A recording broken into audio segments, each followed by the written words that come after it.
D10 में 8th house career में बाधाएं खड़ी करता है। हमारा करियर किस प्रकार की समस्याओं से ग्रसित रहेगा, ये हमें D10 के 8th हाउस से ही पता चलता है। आज हम इसी 8th हाउस के बारे में डिटेलिंग करेंगे और ये समझने का प्रयास करेंगे कि 8th हाउस में ग्रहों की स्थिति को देखकर हम करियर का आकलन किस प्रकार से कर सकते हैं। इस D10 में 8th हाउस का करियर की दृष्टि से क्या महत्वपूर्ण है। क्या ये 8th हाउस हमें सिर्फ और सिर्फ समस्याएं देता है?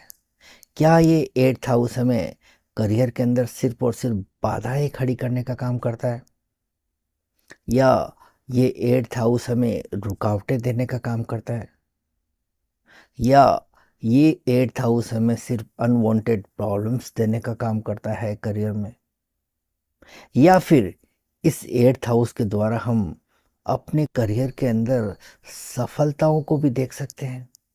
क्या इस 8th हाउस के द्वारा हम करियर के अंदर ग्रोथ भी ले सकते हैं? इन सभी विषयों के बारे में आज हम डिटेलिंग करेंगे और बारी बारी से अध्ययन करेंगे कि 8th हाउस हम करियर के दृष्टिकोण से किस प्रकार से देख सकते हैं। सबसे पहले हम बात करेंगे अस्थिरता की। इस 8th हाउस का एक महत्वपूर्ण सिग्निफिकेशन है ये अस्थिरता। आपने देखा होगा कि जो काम बहुत लंबे समय से आप करते चले आ रहे हैं, तो अचानक से जो है ठप पड़ जाता है, वो बंद होने की कगार पे पहुंच जाता है, या कभी कभी ऐसा भी होता है कि आप उस काम को छोड़कर कोई दूसरा काम करने के बारे में सोच रहे होते हैं। कोई जॉब बहुत अच्छी चल रही होती है और अचानक ही जो है वो छूटने की कगार पे आ जाती है या छूट जाती है, या फिर आप उसे छोड़कर कोई दूसरी जॉब करना चाहते हैं। ये जो बदलाव देने का काम है वो 8th हाउस करता है। 8th हाउस किसी भी प्रकार के बदलाव के लिए जाना जाता है। यदि यहाँ 8th हाउस के अंदर शुभ ग्रहों का प्रभाव हो तो ये बदलाव आपके लिए फायदेमंद भी हो सकता है। जैसे कि बृहस्पति या शुक्र जैसे ग्रहों के प्रभाव में हो, तो आप जो भी बदलाव करेंगे उसके अंदर आपका फायदा होता हुआ नजर आएगा। वहीं अगर इस 8th हाउस के ऊपर शनि, मंगल, राहु, केतु जैसे पाप ग्रहों का प्रभाव हुआ तो आप देखेंगे कि आपके करियर के अंदर जो बदलाव आएंगे वो समस्याओं के साथ में आएंगे। आपको जो भी बदलाव करने हैं सोच समझ कर करने हैं, परिस्थितियों का जायजा लेना है और फिर जो है आपको आगे बढ़ना है। इसके अलावा करियर के अंदर अगर हम सबसे महत्वपूर्ण फैक्टर की बात करें तो वो होता है रिस्क फैक्टर। किसी भी कार्य क्षेत्र के अंदर बड़ी सफलता पाने के लिए आपको रिस्क लेना ही होता है, और रिस्क जितनी ज़्यादा बड़ी होंगी आपका करियर भी उतनी ही ज़्यादा तेज़ी के साथ में आगे बढ़ता हुआ नजर आएगा। जो बड़ी बड़ी सफलताएं हैं वो आपको रिस्क टेकिंग एबिलिटी के कारण ही देखने को मिलती है। और ये जो 8th हाउस है ये आपको रिस्क लेने के लिए प्रेरित करता है, या फिर ऐसा माहौल तैयार होता है जिसके अंदर आपको रिस्क लेनी अनिवार्य हो जाती है। तो ऐसी स्थिति के अंदर यदि आपका 8th हाउस शुभ ग्रहों से प्रभावित है तो आप जो भी रिस्क लेंगे उसके अंदर आपको बड़ी सफलताएं मिल सकती है। कहने का मतलब ये हुआ कि अगर पाप ग्रह हुए तो फिर आपको रिस्क लेना भारी पड़ जाएगा और आप उल्टे पड़ जाएंगे। तो इसको हम इस प्रकार से भी कह सकते हैं कि 8th हाउस में जो ग्रह स्थिति होती है वो काफ़ी महत्वपूर्ण हो जाती है, इस नज़र से कि आप जो भी काम करेंगे, जो भी रिस्क लेंगे, उसके अंदर आपको किस प्रकार की जो है सफलताएं मिलने जा रही है। अगर आपके 8th हाउस के अंदर पाप ग्रहों का प्रभाव ज़्यादा मात्रा में देखने को मिल रहा है, तो आप रिस्क लेने से पहले ज़रूर सोचिए कि मैंने जो रिस्क लेना है वो लेना है या फिर नहीं लेना है। उसके बारे में खूब ठंडे दिमाग से जो है सोच कर ही आगे बढ़ना होता है। 8th हाउस रहस्यमयी चीज़ों के लिए जाना जाता है। इस दुनिया में जो भी रहस्यमयी चीज़ें हैं, इस यूनिवर्स के अंदर, इस ब्रह्मांड में जो भी चीज़ें ऐसी है जिसके अंदर रहस्य छुपा हुआ है, और आप यदि उन चीज़ों के बारे में ज़्यादा से ज़्यादा जानना चाहते हैं, क्यों, क्या, कब और कैसे, ये सभी प्रश्न आपके दिमाग में आते हैं और आप इनके सॉल्यूशन जानने का प्रयास करते हैं, तो समझ लीजिए कि आपका 8th हाउस बली अवस्था में है। आप इन चीज़ों के बारे में ज़्यादा से ज़्यादा जानकर रिसर्च करने की कोशिश करते हैं, तो समझ लीजिए कि आपका 8th हाउस बली अवस्था में है। 8th हाउस हमें इन्वेस्टिगेशन के बारे में भी बताता है। अगर आपके अंदर इन्वेस्टिगेशन की कैपेबिलिटी है, तो समझ लीजिए कि आपका 8th हाउस अच्छी स्थिति में है। अगर आप चीज़ों को साइंटिफिक तरीके से स्टडी करने का प्रयास करते हैं, सभी चीज़ों के बारे में आप डीप नॉलेज रखना चाहते हैं, तो समझ लीजिए कि आपका 8th हाउस बली है। अगर आपका 8th हाउस कुंडली के अंदर अच्छी स्थिति में है, शुभ ग्रहों के द्वारा प्रभावित है और 8 लॉर्ड की स्थिति भी शक्तिशाली है, तो आप एक ऑकल्ट प्रैक्टिशनर बन सकते हैं। आप एक बहुत अच्छे रिसर्चर बन सकते हैं। आप वैज्ञानिक बन सकते हैं। आप किसी इन्वेस्टिगेशन एजेंसी से जुड़कर काम कर सकते हैं। आप मनोवैज्ञानिक बन सकते हैं। आप एक एस्ट्रोलॉजर बन सकते हैं। यदि कुंडली के अंदर बुध और केतु का प्रभाव आपको ज़्यादा मात्रा में देखने को मिलता है, तो इसका मतलब ये है कि आपके अंदर डीप नॉलेज करने की कैपेबिलिटी है, आपके अंदर रिसर्च करने की कैपेबिलिटी है। ये दो ग्रह ऐसे हैं जो व्यक्ति को 8th हाउस के अंदर डीप रिसर्च करने की क्षमता देते हैं। अब हम बात करते हैं अचानक लाभ या अचानक हानि की। तो यहाँ पर दो शब्द निकल कर आते हैं, पहला अचानक और दूसरा लाभ या हानि। अब इन दोनों का उद्गम कहाँ से हुआ, इसके बारे में हमें जान लेना चाहिए ताकि हमें ये विषय समझने में थोड़ी आसानी रहे। 8th हाउस जो होता है वो अचानक होने वाली गतिविधियों को दर्शाता है, यानी कि जो भी होगा अचानक होगा, ऑल ऑफ सडन, आपको समझने का मौका भी नहीं मिलेगा। और अगर हम लाभ या हानि की बात करें, तो D10 के 10th हाउस से हम करियर को देखते हैं, और ये 10th हाउस का 11th हाउस होता है, यानी कि लाभ स्थान।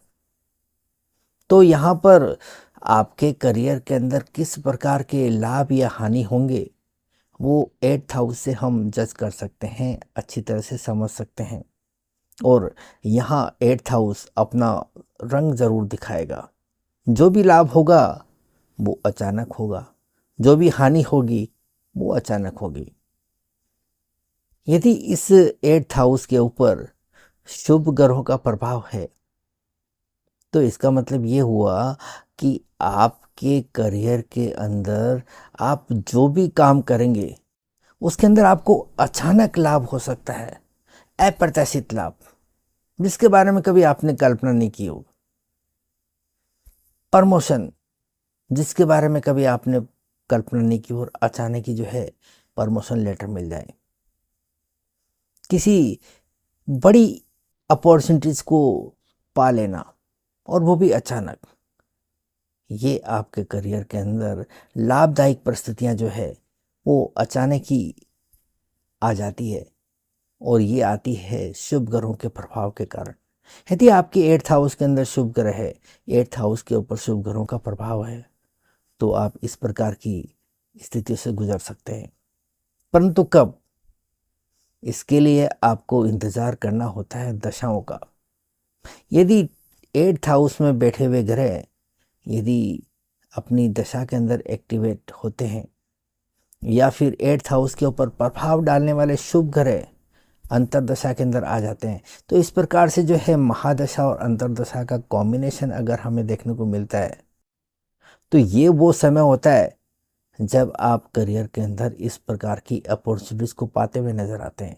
इस प्रकार के अचानक होने वाले लाभदायक परिस्थितियों को आप पाते हुए नजर आते हैं। और ये जो 8th हाउस होता है, ये 2nd हाउस के साथ में एक्सेस होता है। 2nd और 8 का एक्सेस भी देखने को मिलता है। और 2nd से हम क्या देखते हैं? अपना बैंक बैलेंस, अपनी फाइनेंस। तो यहाँ पर जो है आपकी फाइनेंस के अंदर भी जो है अचानक ही बढ़ोतरी होती हुई नजर आती है। अब ऐसा नहीं है कि हर किसी की कुंडली के अंदर 8th हाउस के अंदर शुभ ग्रह ही हो या फिर शुभ ग्रहों का प्रभाव ही हो। ऐसा भी हो सकता है कि आपकी कुंडली के अंदर 8th हाउस में शनि, मंगल या राहु केतु का प्रभाव हो। तो अगर इस प्रकार की स्थिति आपकी कुंडली के अंदर बनती है, तो ये आपके लिए अच्छी खबर नहीं है, क्योंकि आपको अपने करियर के अंदर अचानक जो है बड़ी हानि हो सकती है, अप्रत्याशित नुकसान हो सकता है, या आप किसी ऐसे धोखे का शिकार हो सकते हैं जो आपको बहुत पीछे लेके जा सकता है। अगर आपकी भी कुंडली के अंदर इस प्रकार की ग्रह स्थिति देखने को मिलती है, यानी कि पाप ग्रहों का प्रभाव, तो आप इसके लिए पहले से तैयार रहिए कि कहीं अगर ऐसी परिस्थिति मेरे लाइफ में आ जाए तो फिर मुझे क्या करना है। तो आपको जो भी काम करना है सोच समझ कर करना है, ताकि गलतियां होने की संभावनाएं आपके लाइफ में नहीं रहे। तो इस प्रकार से आप 8th हाउस में ग्रहों की स्थिति को देखकर इस बात का अंदाज़ा बखूबी लगा सकते हैं कि आपके करियर के अंदर जो भी लाभ या हानि होगी वो किस प्रकार से होंगी, उसकी इंटेंसिटी किस प्रकार की रहेगी। तो आप 8th हाउस के अंदर ग्रहों को देख लीजिए, और जब ये ग्रह अपनी दशाओं के अंदर एक्टिवेशन में आते हैं, तो फिर उस समय का आपको विशेष रूप से ख्याल रखना है, ताकि अगर फ़ायदा होने वाला हो तो उसका ज़्यादा से ज़्यादा फ़ायदा उठा सके, और अगर नुकसान होने की संभावना हो तो फिर आप उससे कैसे बच सकते हैं, इसके लिए आप जो है पहले से तैयार रह सकते हैं। अब हम इस 8th हाउस के बारे में थोड़ा जान लेते हैं कि ये जो 8th हाउस है आपकी कुंडली के अंदर, वो बाकी के घरों से डिस्कनेक्टेड रहता है। ऐसा इसलिए क्योंकि इस यूनिवर्स के अंदर 8th हाउस की जो लोकेशन है बाकी के हिस्सों से पूरी तरह से कटी हुई है। बाकी के हिस्सों से इसका कनेक्शन देखने को नहीं मिलता। साथ ही साथ ये जो जगह है वो काफ़ी डार्क है, काफ़ी हिडन है और अंधकारमय है।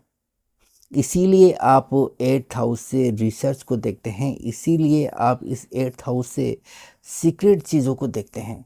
वो काम जो गुप्त तरीके से किए जाते हैं 8th हाउस से ही देखे जाते हैं।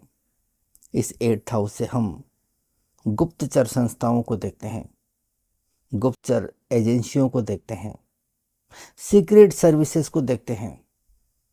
सभी प्रकार के रिसर्च सेंटर को इस 8th हाउस से ही हम देखते हैं। इन्वेस्टिगेशन से संबंधित जितनी भी चीज़ें हैं वो इस 8th हाउस से ही देखी जाती है।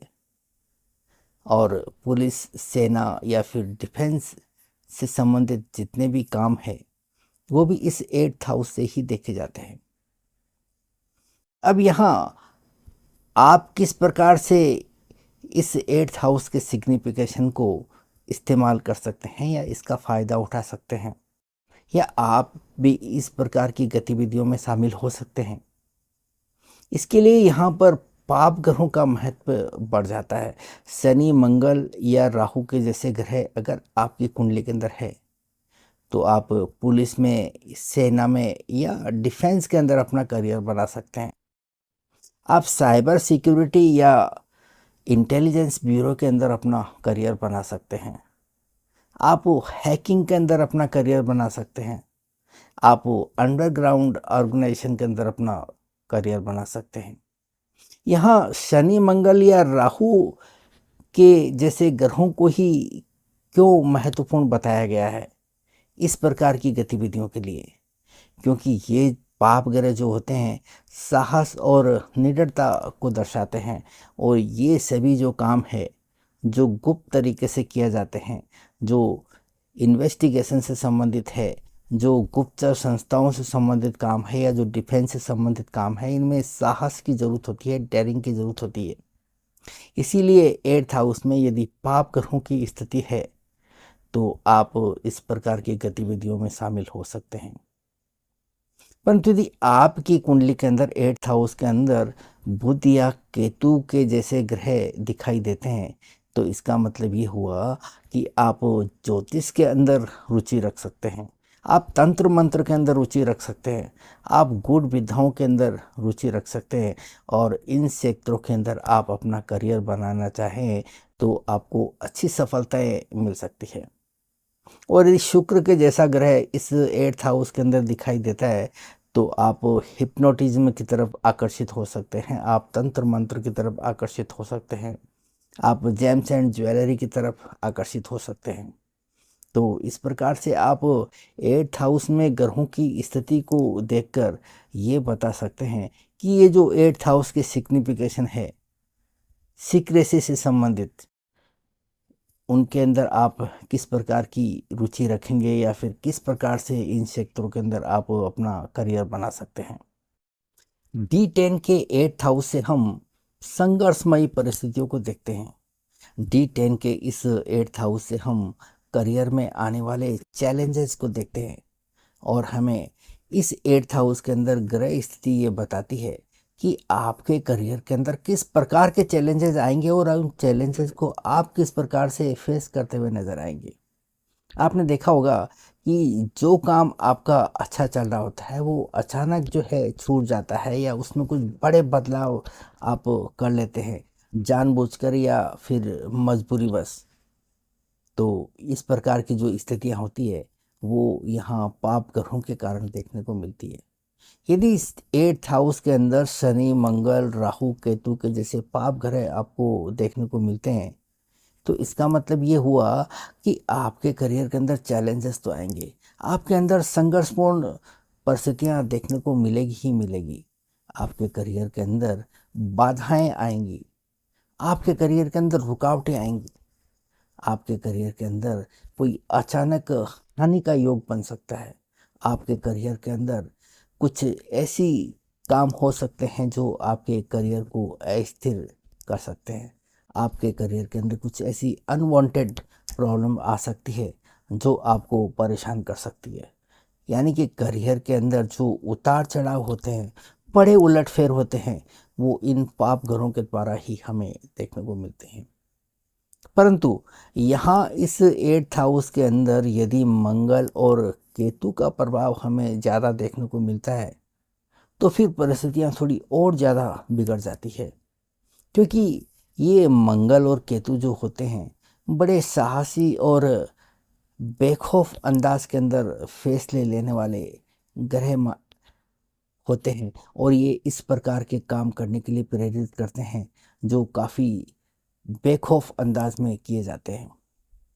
यहाँ 8th हाउस रिस्क फैक्टर को दर्शाने वाला घर है, और ये मंगल और केतु जैसे ग्रह किसी भी काम को करने के लिए, किसी भी चैलेंजेस को फेस करने के लिए तुरंत डिसीजन ले लेते हैं या डिसीजन लेने के लिए प्रेरित करते हैं, और फिर आवेग के अंदर आकर व्यक्ति ऐसे नतीजे लेने की कोशिश करता है, ऐसे फैसले करता है जो आगे चलकर उसके लिए आत्मघाती हो सकते हैं।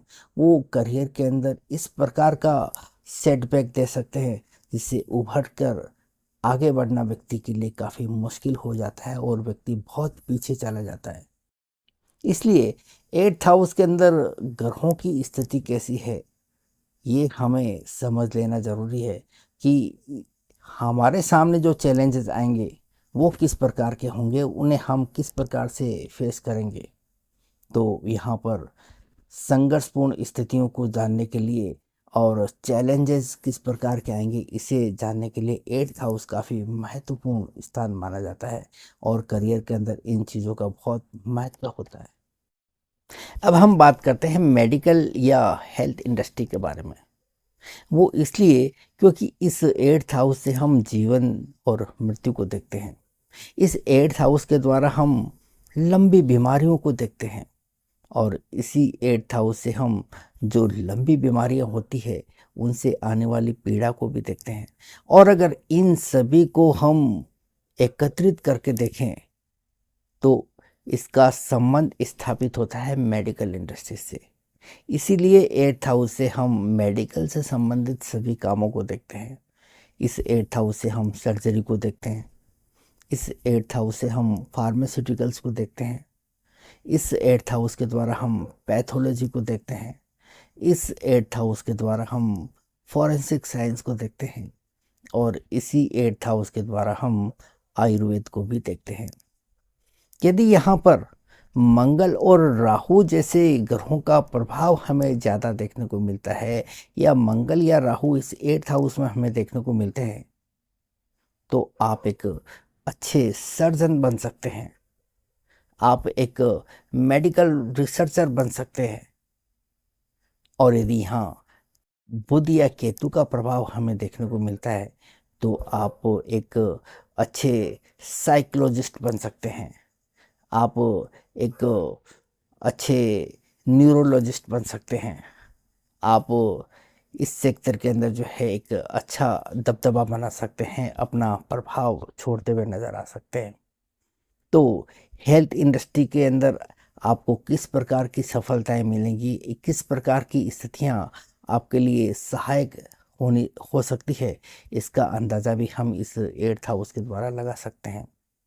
यहाँ पर मंगल या राहु का होना बेहद फायदेमंद होता है और तब जब इनके ऊपर शुभ ग्रहों का प्रभाव हमें देखने को मिलता है और ये ग्रह जब अपनी दशाओं के अंदर एक्टिवेशन में आते हैं तो आपको काफ़ी अच्छी सफलताएं दिला सकते हैं।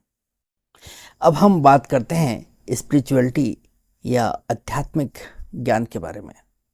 ये 8th हाउस हमें ना सिर्फ बाधाओं या रुकावटों के बारे में बताता है बल्कि ये 8th हाउस हमें स्पिरिचुअलिटी के बारे में भी बताता है कि आपकी आध्यात्मिक प्रवृत्ति किस प्रकार की रहेगी, आपकी धार्मिक प्रवृत्ति किस प्रकार की रहेगी, आप इस सेक्टर के अंदर कितनी प्रगति करेंगे।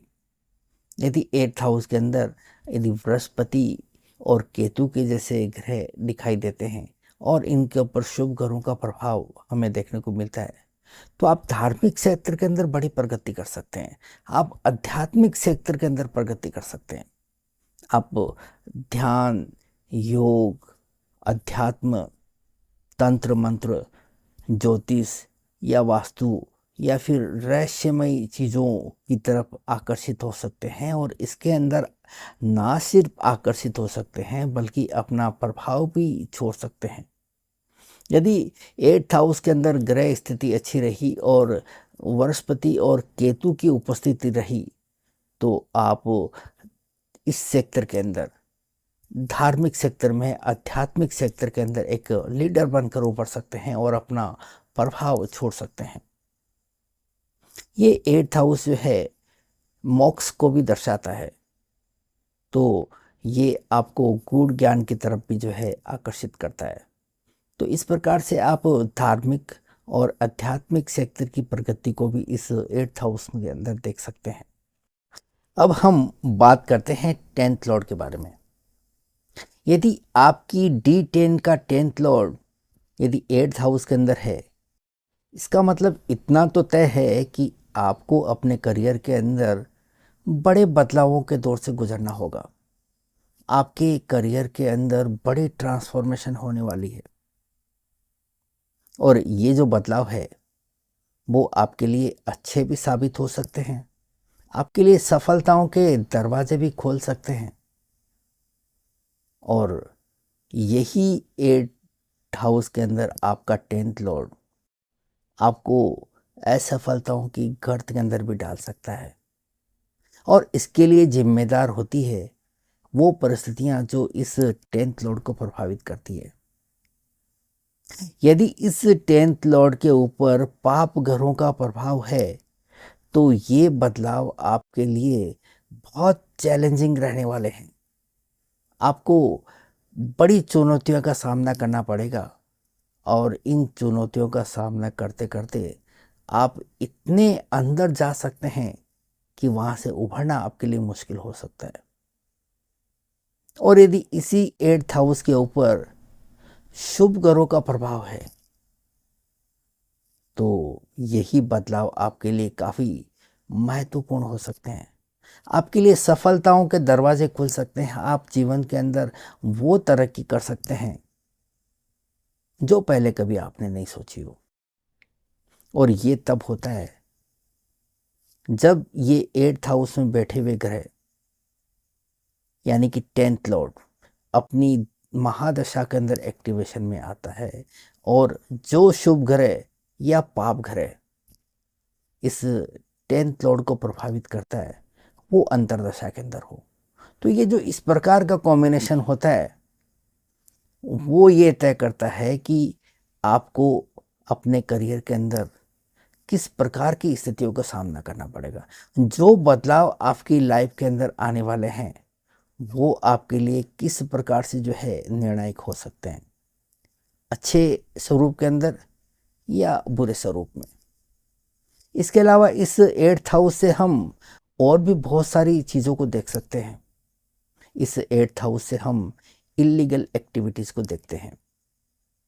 तो जितनी भी इलीगल एक्टिविटीज़ है, अनैतिक कार्य हैं, वो इस 8th हाउस से ही देखे जाते हैं, क्योंकि 9th हाउस जो होता है कुंडली का उससे हम लीगल कार्यों को देखते हैं, नैतिकता को देखते हैं। और इस 9th हाउस का 12th हाउस बनता है ये 8th हाउस, इसीलिए इस 8th हाउस से हम इलीगल एक्टिविटीज़ को देख पाते हैं। यदि आपकी कुंडली के अंदर 10th लॉर्ड इस 8th हाउस के अंदर है और पाप ग्रहों से पीड़ित है तो इसका मतलब ये हुआ कि आप अपने कार्य क्षेत्र के अंदर जो भी काम करेंगे उसके अंदर कहीं ना कहीं अनैतिकता जरूर देखने को मिलेगी। और विशेष करके तब जब यही 10th लॉर्ड अपनी दशा के अंदर एक्टिवेशन में आएगा, और वो पाप ग्रह जो इस 10th लॉर्ड को प्रभावित करेंगे अंतरदशा के अंदर, तो ये वो समय होगा जब आपको बच कर रहना होगा, क्योंकि यहाँ पर आपको फंसने की संभावना ज़्यादा नज़र आती है। यहाँ आप किसी न किसी ऐसी स्थिति के अंदर फंस सकते हैं जहाँ से निकल पाना या उभर पाना आपके लिए काफ़ी मुश्किल रहने वाला है। तो अगर आप किसी भी प्रकार की इलीगल एक्टिविटीज़ के अंदर शामिल है और इस प्रकार की ग्रह स्थिति लिए हुए हैं तो आपको बच के चलना चाहिए, विशेषकर तब जब इन ग्रहों की दशाएं चालू हो। इसके अलावा इस 8th हाउस से हम इंश्योरेंस को भी देखते हैं, लाइफ इंश्योरेंस, क्योंकि 8th हाउस का संबंध जीवन और मृत्यु से होता है, तो इसीलिए इस 8th हाउस से हम लाइफ इंश्योरेंस को देखते हैं। इस 8th हाउस से हम जितने भी स्पेकुलेशन की एक्टिविटीज़ है उनको भी देख पाते हैं, जैसे कि बिडिंग हो गया, जो बोली लगाई जाती है वो भी इस 8th हाउस से हम देखते हैं। और इस 8th हाउस से हम अचानक धन लाभ को भी देखते हैं। तो आप देखेंगे कि अगर इस 8th हाउस के ऊपर शुभ ग्रहों का प्रभाव है और ऐसा व्यक्ति किसी बिडिंग में पार्टिसिपेट करता है तो अचानक ही उसको बहुत बड़ा धन लाभ हो जाता है जिसके बारे में उसने कभी सोचा ही ना हो। इसके अलावा इस 8th हाउस से हम टैक्सेशन को भी देखते हैं, जो ऑडिट का काम होता है वो इस 8th हाउस से ही देखा जाता है। अगर 10th लॉर्ड 8th हाउस में है तो आप एक अच्छे सर्जन बन सकते हैं। इस 8th हाउस के अंदर आपका 10th लॉर्ड है, तो आप एक चार्टेड अकाउंटेंट बन सकते हैं, एक ऑडिट का काम कर सकते हैं। यदि आपकी D10 का 10th लॉर्ड 8th हाउस के अंदर बैठा है, तो इसका मतलब ये है कि आप प्रोडक्शन से संबंधित कुछ काम कर सकते हैं। ऐसा प्रोडक्शन जिसके अंदर कुछ नवीनता हो, जो लेटेस्ट हो और जो रिसर्च के साथ में बनाया गया हो। अगर इस प्रकार का काम करते हैं तो यही 10th लॉर्ड आपको 8th हाउस के अंदर आकर बड़ी सफलताएं दिला सकता है। तो ये था एक विश्लेषण जिसमें D10 का 8th हाउस किस प्रकार से काम करता है, इसको करियर की नज़र से हम किस प्रकार से देख सकते हैं, इसे हमने समझने का प्रयास किया। उम्मीद करता हूँ कि ये वीडियो आपके लिए काफ़ी यूज़फुल रहेगा। इससे आपने ज़रूर कुछ न कुछ सीखा होगा, आपकी नॉलेज में कुछ न कुछ ऐड ऑन ज़रूर हुआ होगा। अगर आपने चैनल को अभी तक सब्सक्राइब नहीं किया है तो आप इसे सब्सक्राइब करके बेल आइकन का बटन ज़रूर हिट कर देना है, और ऐसा करना भी चाहिए, क्योंकि इस चैनल पर मैं अपने समस्त ज्योतिषीय अनुभवों को आपके साथ में तहे दिल से शेयर करने का प्रयास करता हूँ, और इस इंटेंशन और क्लैरिटी के साथ में कि जो समय मुझे आप देने जा रहे हैं उसका सही सही सदुपयोग करके मैं आपको दे सकूं।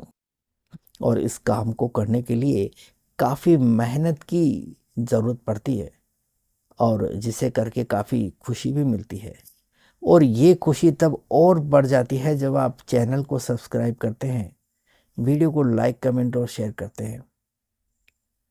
आपका ऐसा करना हौसला देता है आगे बढ़ने के लिए, मेहनत के साथ में काम करने के लिए। और यदि आप में से कोई भी किसी भी समस्या पर मुझसे कोई कंसल्टेंसी लेना चाहे, अपने बर्थ चार्ट का एनालिसिस करवाना चाहे, या फिर मुझसे ज्योतिष सीखना चाहे, तो आप नीचे दिए हुए नंबरों पर डायरेक्ट कॉल कर सकते हैं या फिर व्हाट्सएप मैसेज कर सकते हैं। तो आज के लिए इतना ही। मिलते हैं अगली वीडियो में किसी और नई जानकारी के साथ में। तब तक के लिए इजाज़त। Thank you.